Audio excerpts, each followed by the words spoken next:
I'm going to demonstrate another retrieve now, and it's called the slow lift. And with the slow lift, you need a lure that's going to work very well when it's moved slowly. Things that have long wispy tails like the Squidgy Wriggler or the Pro Range Lobby are just perfect for it. So we'll whack a little bit of the S factor on, and that should last me about 10 or 15 casts. So as you can see with the slow lift, it's just a slow lift of the rod tip. The lure works up very slowly, falls very slowly. I'm giving it a little bit of time to sit on the bottom in between lifts, so I know that I'm always on the bottom. And I give that lure plenty of time to stand upright and let that S factor disperse slowly. When you see that line twitch or kick, or you feel a bit of a weight, that's actually a fish sucking it back, blowing it back out. That's where the S factor comes into it, because that retention time, that time that the fish actually hangs on to that lure because of the S factor, gives you a lot more time to strike. And striking is very important. When you're bait fishing, you get a bite, you strike. A lot of people are under the misconception that when you're lure fishing, fish just climb on and hook themselves. It's not so. 90% of the times when you see that bite, when you see that hit, you got to strike and you got to set the hook. There's still a fair bit of work to do. Oh, yep. There's nothing better than demonstrating tackle and actually catching fish while you're doing it, because it actually proves what it's all about. And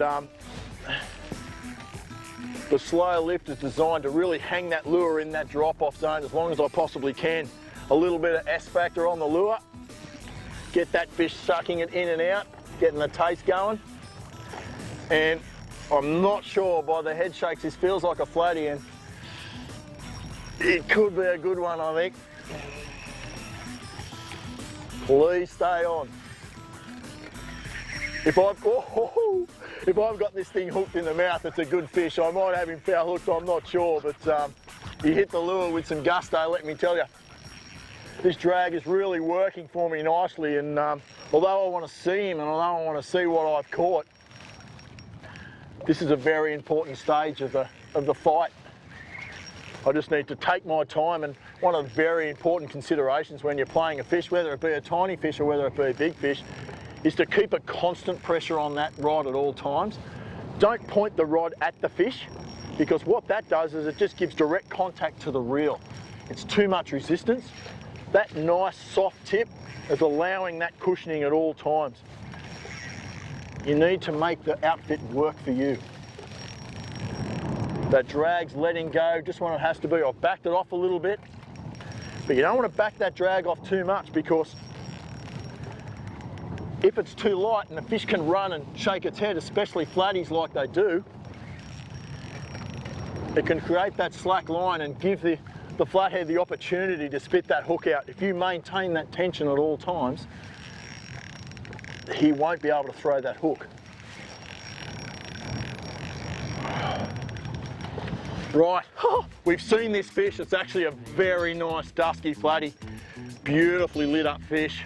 Look at that blue tail, that is magic. I'll just grab the Environet.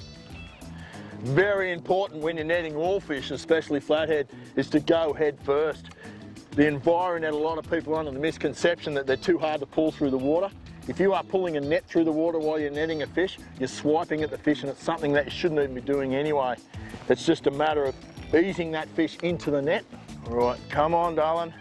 Whoa. I'm struggling here, I tell you. Every time I put it near her head, I really want to land this fish. Underneath head first, pull the net back so you won't fit in. That is a cracker. Have a look at that.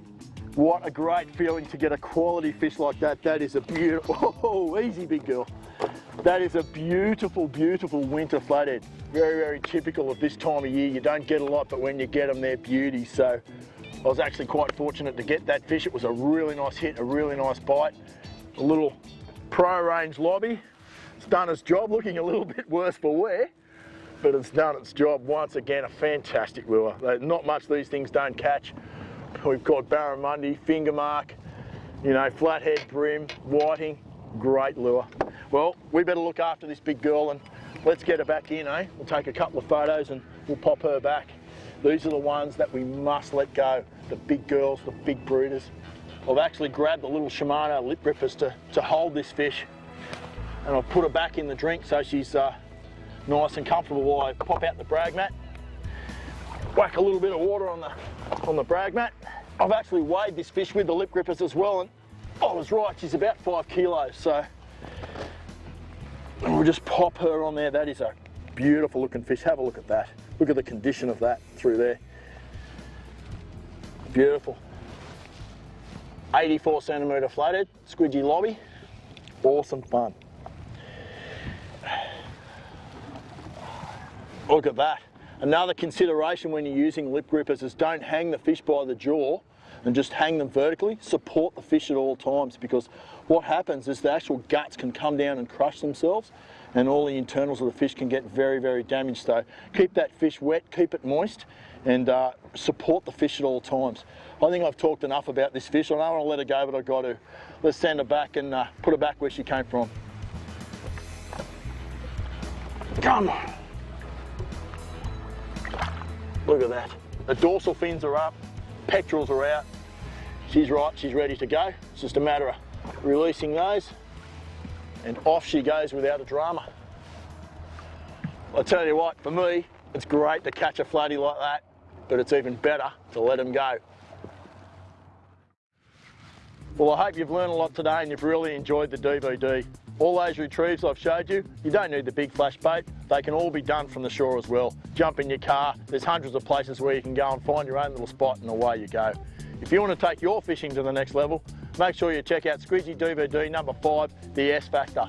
Thanks for choosing Shimano, and I really hope you enjoy your gear.